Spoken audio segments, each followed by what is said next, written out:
संचिता, संचिता. नाही नाही नाही नाही, मला काही नकोय, मला काही नकोय मम्मा खायला. Please please please. काय करतेस तू? तुझ्यासाठी स्पेशल जेवण बनवलंय, प्रेग्नन्सी स्पेशल. तुझ्यासाठी खास वरती घेऊन आले, तू इकडे खात नाहीस म्हटल्यावर. मम्मा संचिता, असं नाही करून चालणार. चल चल आपण जेवायला जाऊ. नाही बाबा, मला त्रास होतोय, मला काही नकोय. थांब थांब, मम्मा मी हिचं हेल्दी जेवण घेऊन येतो. गप्प, मला नकोय काही नकोय. असं नाही, थोडस तरी खा. तिला ना थोड्या थोड्या वेळाने गरम पाणी देत चला. प्रेग्नन्सीचे हे महिने जरा क्रिटिकलच असतात, त्यामुळे काळजी घ्यायला पाहिजे. आणि काहीही लागलं ना तर लगेच मला फोन करा. नक्की. चला येते मी. आणि थँक्यू, मी अचानक तुम्हाला बोलवलं आणि तुम्ही यायला तयारही झालात. नाही, माझं कामच आहे डॉक्टर म्हणून. चला. संचिता, प्रेग्नन्सी मध्ये असं होतच राहतं. हा डॉक्टर, तुम्ही सांगावं संचिताला. ती प्रेग्नंट आहे म्हणून तिला नॉशिया होणं, मळमळणं सगळं होतच ना. हो, पण या त्रासाचा आणि प्रेग्नन्सीचा काय संबंध? संचिता, तू अजून सांगितलं नाहीयेस का? संचिता, डॉक्टर काय म्हणतायत? काय सांगितलं नाही? काही सांगायचं होतं का मला? डॉक्टरांनी मला सांगितलं होतं की कुठल्याही त्रासाचा संबंध प्रेग्नन्सीशी जोडू नका. हा तर तेच तुम्हाला सांगितलं नाही का असं डॉक्टर विचारताय. हो ना डॉक्टर? अगं पण डॉक्टर त्या दिवशी हेच आम्हाला सांगत होते. संचिता, पण तू ऐका ना डॉक्टर, मला थोडं पर्सनल बोलायचंय तुमच्याशी. आपण वर जाऊया का? पण तुम्ही डॉक्टर, मला खरंच पर्सनल बोलायचंय. इथे सगळ्यांसमोर नाही बोलू शकत, म्हणून म्हणते वर जाऊया. आणि दिवसभराचे अपडेट सुद्धा द्यायचे ना तुम्हाला. चला. संचिता, मी पण येते बरोबर, मलाही कळू दे. मम्मा प्लीज अंडरस्टँड, मला फक्त डॉक्टरांशीच बोलायचंय. चला ना तुम्ही, चला चल, या या या. संचिता सांग. हो.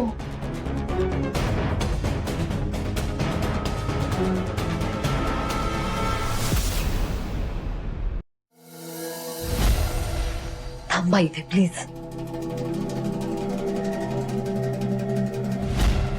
हा काय प्रकार आहे संचिता? मला इथे का घेऊन आलीस? आणि तू घरी प्रेग्नेंट नाहीयेस हे अजून सांगितलं नाहीस? थोडं हळू बोला मॅम. मी सांगितलं ना, मला पर्सनल बोलायचंय म्हणून तुम्हाला इथे घेऊन आले. जे काय ते जरा पटकन बोल. मला इथे अनकम्फर्टेबल फील होते. Ma'am please be comfortable. Ma'am कसं आहे ना, ते मराठीमध्ये म्हणतात ना, विच गोज लाईक ज्याचं जळतं त्याला कळतं.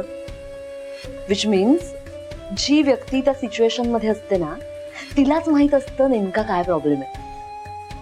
त्यामुळे बाकीच्यांनी त्यामध्ये पडू नये.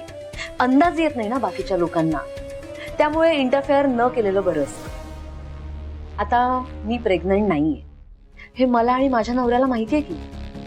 त्याबद्दल इतरांना, इन्क्लुडिंग यू, तुम्हाला काय वाटतं काय नाही वाटत याने मला काहीच फरक पडत नाही. बाकी आमच्या घरी कधी सांगायचं कधी नाही हा आमचा प्रश्न आहे ना. तुम्ही नका ना खूप सुखी. काय पद्धत आहे संचिता बोलण्याची? डॉक्टर आहे मी, त्यावेळी तुम्हाला रिक्वेस्ट केली म्हणून मी गप्प राहिले, पण आता नाही राहणार. हे माझ्या वर्क एथिक्सच्या बाहेर आहे कम्प्लिटली, आणि ते मी कधीच कॉम्प्रोमाइज करणार नाही. आमच्या डॉक्टरी पेशाची शिकवणच आहे की पेशंटला आणि त्याच्या कुटुंबाला कधीच अंधारात ठेवायचं नाही. ही पूर्णपणे त्यांची फसवणूक आहे. Wait wait wait wait wait, काय इतके हायपर होत आहे? हे बघ, जगात अशी कुठलीही गोष्ट नाहीये ज्याची किंमत नाही करता येत. वेट,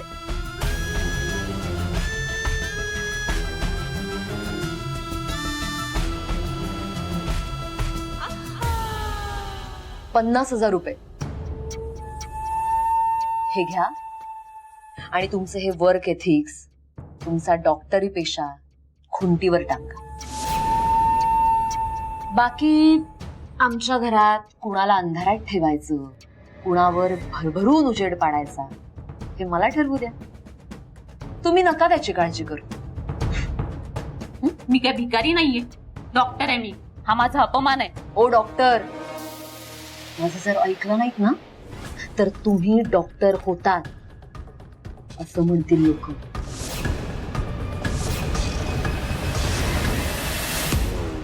आणि विसरलात का तुम्ही? ओळखत नाही मला?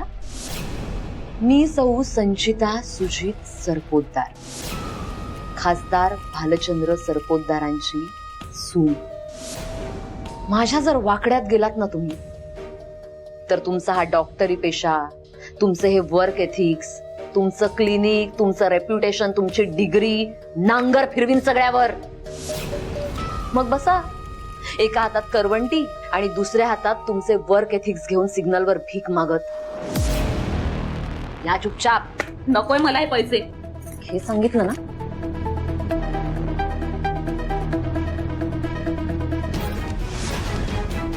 That's like a good girl. आता आपण खाली जाऊया आणि तिथून शांतपणे काही न बोलता घरी जा. चल या या या.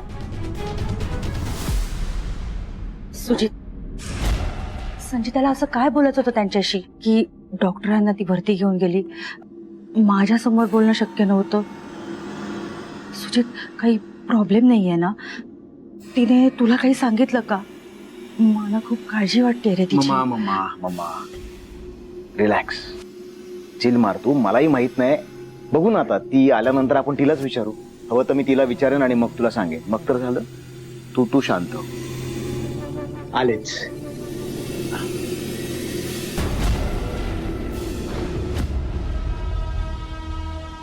संचिता, नीट झालं ना बोलणं तुमचं? हो हो डॉक्टर, काही प्रॉब्लेम नाहीये ना? म्हणजे संचिताने काही सांगितलं तुम्हाला काही? मला खूप काळजी वाटते डॉक्टर. नाही, सिरियस फार काही नाहीये. काळजी करू नका तुम्ही. पहिल्या प्रेग्नन्सी मध्ये मुलींना एन्झायटी होते ना, तीच होती संचिताला. त्याबद्दल तिला विचारायचं होतं म्हणून मला आत घेऊन गेली. सगळ्यांसमोर विचारायला तिला लाज वाटत होती. चला येते मी. मणी, काळजी घ्या स्वानंदीची. मी पण संचिताची काळजी घेईन. Thank you doctor. थँक्स.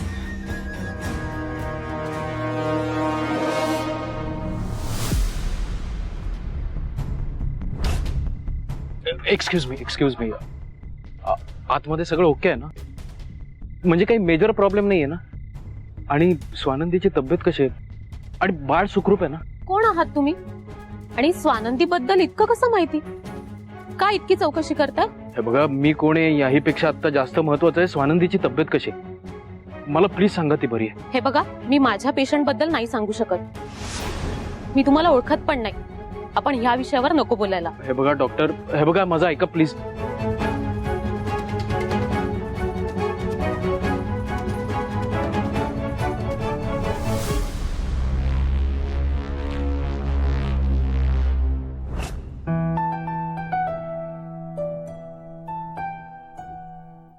कसं वाटतंय आता? बरं वाटतंय? म्हणजे पोटात दुखत नाही ना? कळ वगैरे नाही येते ना? नाही मी तुझ्यासाठी ज्यूस घेऊन येते. नाही मॅडम, तुम्ही प्लीज इथे बसा ना माझ्याजवळ.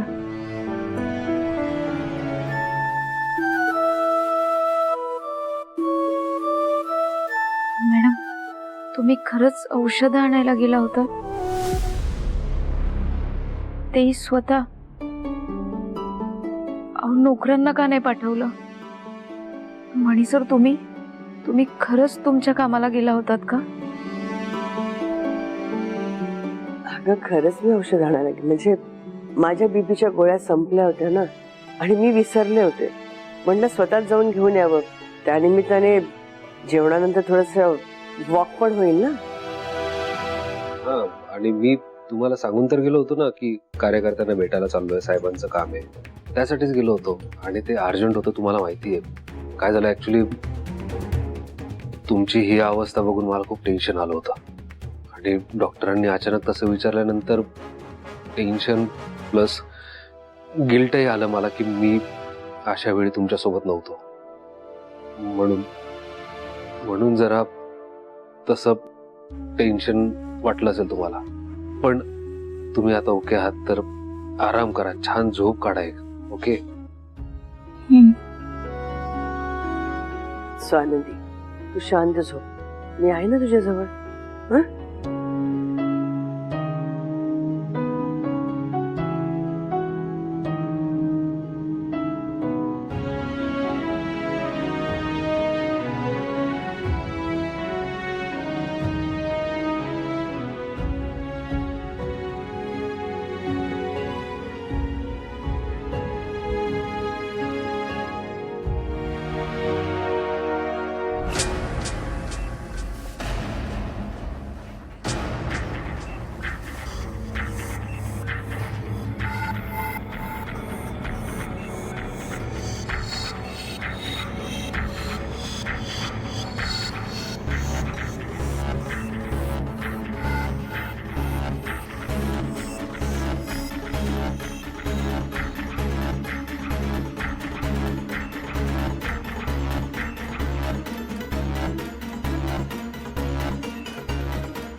मॅडम,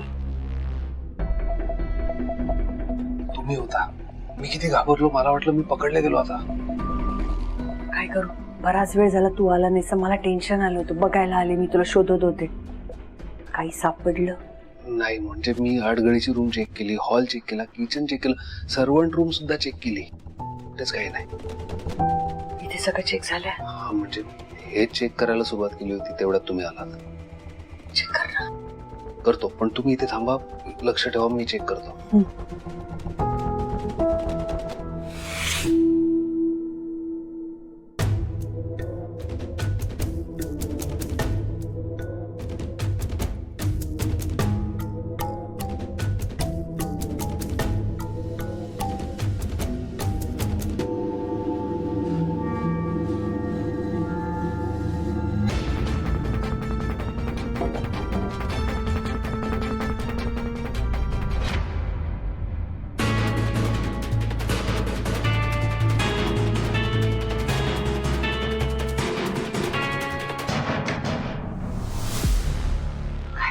काहीच नाहीये. मग चल पटकन. नाही, एक मिनिट.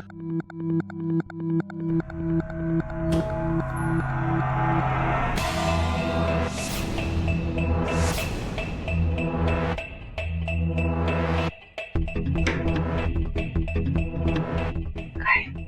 हा बॉक्स स्टडी रूम मध्ये कधीच नसतो. उघडून बघ.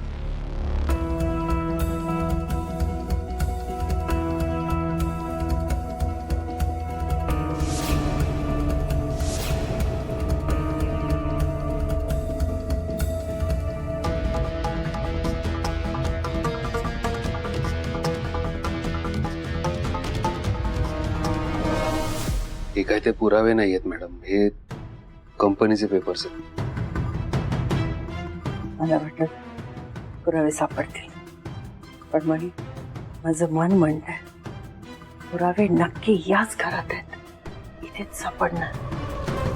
आपल्याला जरा नीट शोधाशोध करावी लागेल. हो, पण त्या शिंदेंनी कुठे ठेवलेत पेपर, कोणाकडे दिले, नेमकं ते काय पुरावे तेही माहित नाही ना मॅडम आपल्याला.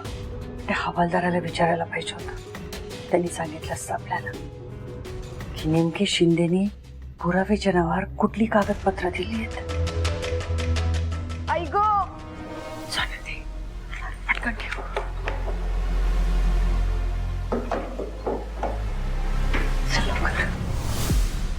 स्वानंदी काय झालं, तुम्हाला परत त्रास होतोय का? काय झालं? नाही मणी सर, मला खूप तहान लागली होती.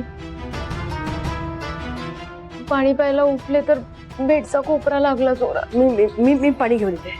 बघू कुठे लागलाय. ऐक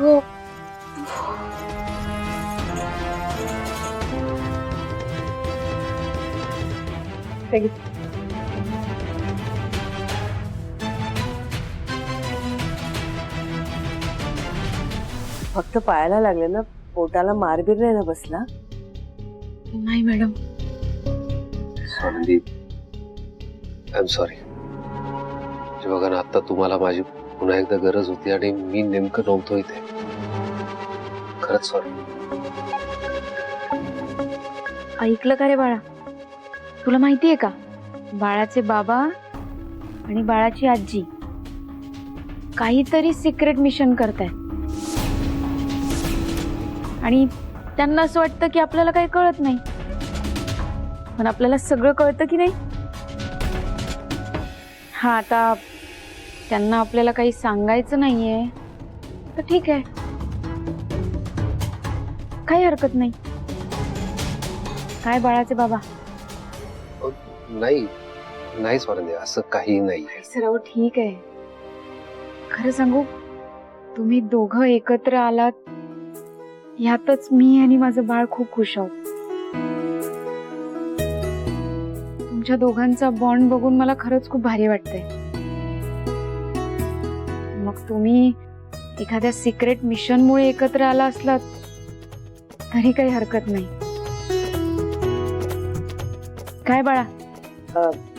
मी माझ्या रूम मध्ये आहे, काय लागलं तर मला बोलून घ्या.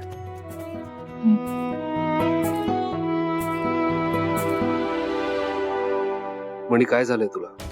तुझ्या लक्षात कसं येत नाही की तुला त्या पुराव्यांची जितकी गरज आहे त्यापेक्षा कित्येक पटीने जास्त स्वानंदीला तू त्यांच्याजवळ असण्याची गरज आहे. तू त्यांना एकटीला सोडून पुरावे शोधत फिरतोयस. असे पुरावे जे तुलाही माहित नाही काय कुठे, काहीच माहित नाहीये. मणी सर, कसला विचार करताय? नाही, काही विचार नाही करत आहे स्वानंदी. मी तुम्हाला वचन देतो, इथून पुढे या बाबाला जेव्हा केव्हा फ्री वेळ मिळेल तेव्हा तेव्हा हा वेळ तो या बाळासाठी आणि या बाळाच्या आईसाठी घालवेल.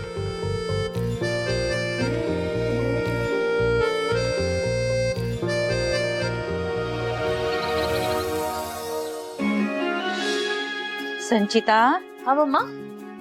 हे घे, शहाळ आणले तुझ्यासाठी. थँक्यू. अगं हळूहळू. हा. प्रेग्नंट आहेस ना? सॉरी. शहाळ्यातलं पाणी पी आणि मलई खा. आजपासनं नारळाला सांगितलंय रोज एक मोठं शहाळा दे म्हणून. आणि स्वानंदीला सांग बरं का, हे तुझ्यासाठी आहे, नाहीतर एक दिवस ताव मारायची. काही लोकांना दुसऱ्यांच्या गोष्टीवर हक्क गाजवायची सवय असते. ते मरू. संचिता, तू नशीबवान आहेस हं, तुझी सासू इतकी लाड करते म्हणून. बिचारी स्वानंदी एवढी नशीबवान थोडीच आहे. तिची सासू आणून देणार का तिला शहाळ? तुम्ही तुमच्या सुनेला शहाळं देताय, त्यात काय मोठं काम करताय? सून आहे तुमची, जे हवं ते द्या. मला टोमणा कशाला मारताय? टोमणा मारला मी? काय ग संचिता, मी टोमणा मारला का? मी आहे ते बोलले. हा, तर त्यांना टोमणा वाटला म्हणजे नक्कीच काहीतरी झोंबलं असेल. तसं काय आहे ना, मी तुमच्यासारख्या ढालगज बाईंच्या नादी कधीच लागत नाही. आता तुम्ही मला सरळ टोमणा मारला, त्यामुळे मला उत्तर द्यावं लागले.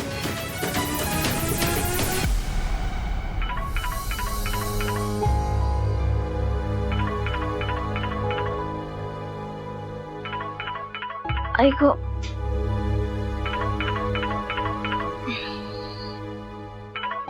डॉक्टरांचा फोन. हा मॅडम, बोला ना. कशी आहे स्वानंदी? बरं वाटतंय मला आता.